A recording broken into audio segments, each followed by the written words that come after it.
Barrister Asad الدین Owaisi M P و صدر کل ہند مجلس اتحاد المسلمین نے دارالعلوم اہل سنت امام احمد رضا کی تعلیم مصطفیٰ کانفرنس سے خطاب کرتے ہوئے کہا کہ اس مبارک مہینے کا نام شعبان اس لیے رکھا گیا ہے کیونکہ اس میں عرب کے کئی قبائل افراد اپنے قبیلے سے پانی کی تلاش میں نکلتے تھے۔ انہوں نے حدیث شریف کا حوالہ دیتے ہوئے کہا کہ حضور اکرم صلی اللہ علیہ وآلہ وسلم کا ارشاد مبارک ہے کہ شعبان میرا مہینہ ہے، اس کی فضیلت اس طرح ہے جس طرح آقا تو جہاں صلی اللہ علیہ وآلہ وسلم کا ارشاد مبارک ہے کہ آپ کی فضیلت تمام انبیاء پر ہے۔ اس میں نکلتے تھے اور جدا بھی ہو جاتے تھے، اور علماء کرام کی زبان مبارک سے ہم نے سنا، اس حدیث شریف کو سنا کہ اللہ کے رسول صلی اللہ علیہ وسلم نے فرمایا کہ شعبان میرا مہینہ ہے اور اس کی فضیلت اس طرح سے ہے جیسا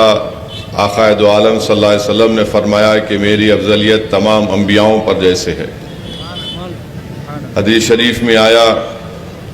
کہ اللہ کے رسول صلی اللہ علیہ وسلم نے فرمایا کہ شعبان میرا مہینہ ہے اور میری اللہ سے دعا ہے کہ اس ماہ مبارک میں میری امت کی اللہ زیادہ سے زیادہ مغفرت کرے۔ عزیزان ملت اسلامیہ، علماء کرام کی زبان مبارک سے میں نے سنا کہ رجب ایک ایسا مہینہ ہے جس میں انسان مسلمان اپنے بدن کی صفائی کرتا ہے۔ رجب میں دل کی صفائی ہوتی ہے اور ماہ رمضان میں انسان کی روح کو پاکیزہ بنایا جاتا ہے۔ تو اس لیے بہت ضروری ہے کہ ہم اس ماہ مبارک میں شعبان میں اپنے دلوں کو صاف کریں، اور حدیث شریف میں آیا کہ جو شعبان میں روزہ رکھتا ہے اللہ سبحانہ و تعالی اس کے لیے جنت کے دروازے کھول دیتا ہے اور جہنم کے دروازے بند کر دیے جاتے ہیں۔ علماء کرام نے یہ لکھا کہ اس حدیث کے راوی حضرت ابو امامہ بحالی رضی اللہ تعالیٰ عنہ، جب آپ دین اسلام کو قبول کرنے کے لیے اللہ کے رسول صلی اللہ علیہ وسلم کے پاس جا رہے تھے تو اللہ نے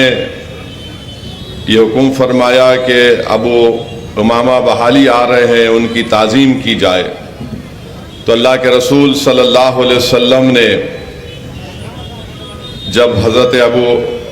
امامہ بحالی آئے تو آپ کے لیے اپنے چادر مبارک کو بچھایا، تو حضرت ابو امامہ بحالی رضی اللہ تعالی عنہ یہ فرماتے ہیں کہ یا رسول اللہ صلی اللہ علیہ وسلم، یہ آپ کی چادر مبارک ہے، میں کیسے اس پر اپنا پاؤں رکھ سکتا ہوں؟ اور رسول اللہ صلی اللہ علیہ وسلم کی چادر مبارک کو اٹھاتے ہیں، اپنے سینے سے لگاتے ہیں اور آنکھوں سے اس کو بوسہ دیتے ہیں۔ رسول اللہ صلی اللہ علیہ وسلم نے فرمایا کہ ابو امامہ بحالی ادب اور دانائی کا خزانہ ہے۔ میرے عزیز دوستوں اور بزرگوں، حدیث شریف میں آتا ہے کہ ایک رات اللہ کے رسول صلی اللہ علیہ وسلم نصف شعبان کی رات کو جنت البقیع میں اپنی امت کے تمام مرحومین کی مغفرت کے لیے دعا فرما رہے ہیں، اور حضرت عائشہ صدیقہ رضی اللہ تعالی عنہ سے حدیث شریف ہے کہ آپ فرماتی ہیں کہ اللہ کے رسول صلی اللہ علیہ وسلم نے فرمایا کہ اب جو آئندہ جمعرات کو شعبان کی 15ویں نصف شب آنے والی ہے، رات آنے والی ہے، اللہ سبحانہ و تعالیٰ اس دن فیصلے کر لیتا ہے کہ کون آنے والے سال میں اس کی موت ہوگی، اور ان تمام لوگوں کی ناموں کی فہرست ملک الموت کو دی جاتی ہے۔ کس کو رزق ملے گا ان لوگوں کی فہرست اللہ حضرت میخائیل علیہ السلام کو دے دیتا ہے۔ تو حدیث شریف میں آیا کہ جو لوگ اس رات اللہ سے گڑ گڑا کر عبادت کرتے ہیں، مغفرت کی بھیک مانگتے ہیں، توبہ کرتے ہیں، اللہ ان کی توبہ کو قبول کرتا ہے، اللہ ان کی مغفرت کو قبول کرتا ہے۔ اور حدیث شریف میں آیا کہ ان لوگوں کی دعا اور مغفرت قبول نہیں ہوگی تا وقت وہ توبہ نہ کر لے، ان میں مشرک ہے، شراب پینے والے ہیں، زنا کرنے والے ہیں، ماں باپ کی نافرمانی کرنے والے ہیں، رشتوں کو توڑنے والے ہیں۔ تو میرے عزیز دوستوں اور بزرگوں، ایک مبارک رات آنے والی ہے، آپ کو اور ہم کو اللہ ایک موقع دے رہا ہے کہ ہم اس میں اپنے گناہوں سے اللہ سے بخشش طلب کریں۔ اگر ہم میں کوئی ماں باپ کا نافرمان ہے، ہم اپنے ماں باپ کو راضی کریں۔ ہم میں کوئی ہے جو رشتوں کو توڑتا ہے تو اب ہم اپنے رشتوں کو سنوار لیں۔ کوئی شرک کرتا ہے، کوئی شراب پیتا ہے، زنا کرتا ہے تو توبہ کر لے۔ تو میرے عزیز دوستوں اور بزرگوں، یہ چند گزارشات مجھے آپ تک رکھنا تھا، اور اللہ سے ہم دعا کرتے ہیں کہ اللہ سبحانہ و تعالی ہم تمام کو، مسلمانوں کو نماز کا پابند بنائے۔ میں نے علماء کرام کی زبان مبارک سے سنا کہ 700 مرتبہ قرآن میں اللہ ذکر کر رہا ہے نماز کا۔ نماز ہم پر فرض ہے، نماز پڑھنا ہم مسلمان کے لیے ضروری ہے۔ ہم میں اور کافر میں فرق یہی ہے کہ ہم نماز پڑھتے ہیں، اور اگر ہم نماز ایک ایسا عظیم تحفہ ہے جس کو اللہ سبحانہ و تعالیٰ نے رسول اللہ صلی اللہ علیہ وسلم کو اپنے پاس عرش پر بلا کر اپنا دیدار کرا کر یہ تحفہ نماز کا رسول اللہ صلی اللہ علیہ وسلم کی امت کو دیا۔ تو میرے عزیز دوستو، نوجوانوں، اپنی مسجدوں کو آباد رکھیے۔ با جماعت نماز ادا کرنے کی ہم تمام کو پوری کوشش کرنا ہے، خاص طور سے فجر کی نماز کو۔ میں نے علماء کرام کی زبان مبارک سے سنا ہے کہ جو فجر کی نماز نہیں پڑھتا، شیطان اس کے کان میں پیشاب کرتا ہے۔ جو نماز کو چھوڑتا ہے فجر کی، وہ شیطان کا جھنڈا اٹھا لیتا ہے، اور جو با جماعت فجر کی نماز پڑھتا ہے، وہ اس کو ایک عظیم حق کا جھنڈا اس کو دیا جاتا ہے۔ تو میرے عزیز دوستوں اور بزرگوں، یہ بڑی مبارک محفل ہے کہ دارالعلوم امام احمد رضا خان میں آج جو 35ویں سال اس کا قیام ہو چکے ہیں۔ آج 18 حفاظ قرآن کو یہاں پر حفظ نے مکمل کیا۔ میں مبارکباد دیتا ہوں ان تمام حفاظ کو، ان کے ماں باپ کو، اور اللہ کے رسول صلی اللہ علیہ وسلم کے حدیث شریف ہے کہ جو حافظ قرآن کو حفظ کرتا ہے اور اس کے حلال کو حلال جانتا ہے، اس کے حرام کو حرام جانتا ہے، تو وہ قیامت کے دن اپنے خاندان کے ایسے 10 لوگوں کی شفاعت کرے گا جن پر جہنم واجب ہو چکی ہے۔ اللہ سبحانہ و تعالیٰ ان کی شفاعت کو قبول کرے گا۔ تو میرے عزیز دوستوں اور بزرگوں، ہم دعا کرتے ہیں کہ اللہ سبحانہ و تعالیٰ ہماری اولاد کو بھی حافظ قرآن بنائے، اللہ ان کو اتنا قابل بنائے کہ اللہ کا کلام وہ اپنے سینے میں باقی رکھیں۔ اور میرے عزیز دوستوں اور بزرگوں، قیامت کے دن حدیث شریف میں آیا کہ ان 18 حافظ قرآن کے ماں باپ کو انشاءاللہ تعالی اللہ قیامت کے دن ان کے سروں پر تاج رکھے گا۔ یعنی اولین حضرت آدم علیہ السلام سے لے کر رسول اللہ صلی اللہ علیہ وسلم کی امت ہوگی، ان خوش قسمت حفاظ کرام کے ماں باپ کے سروں پر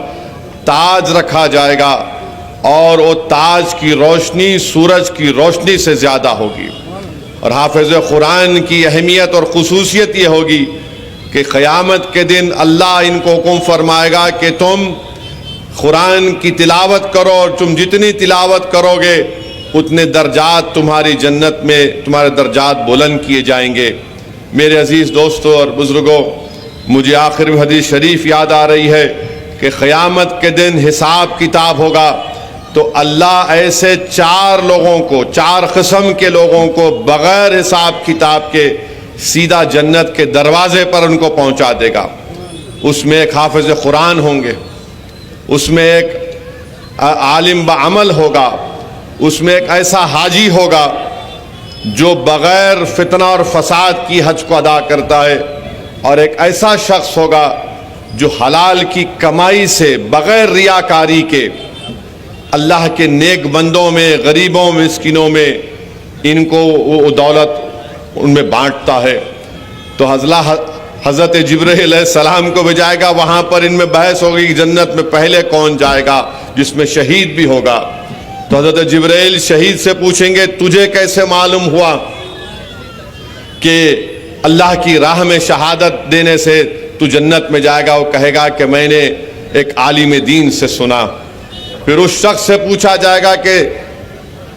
اس حاجی سے پوچھا جائے گا کہ کیسے تجھے معلوم ہوا کہ جو حج کو ادا کرے گا اور بغیر فتنہ اور فساد کرے وہ جنت میں جائے گا؟ وہ کہے گا کہ میں نے ایک عالم کی زبان سے سنا۔ پھر اس شخص سے پوچھا جائے گا جو اپنی حلال کی کمائی بغیر ریاکاری کے اللہ کی راہ میں خرچ کرتا ہے، تو وہ کہے گا کہ میں نے ایک عالم کی زبان سے سنا۔ تو وہ عالم دین چیخ مار کر کہے گا اگر یہ حلال کمائی سے کمانے والا یہ شخص اگر مجھے پیسے نہیں دیتا، مدد نہیں کرتا، تو میں یہ علم حاصل کرنا میرے لیے مشکل ہو جاتا۔ تو میرے عزیز دوستوں اور بزرگوں، یہ اللہ کا بہت بڑا کرم ہے کہ اللہ ہم کو مسلمان بنایا، اور سب سے بڑا اعزاز یہ ہے کہ ہم رسول اللہ صلی اللہ علیہ وسلم کے امتی ہیں۔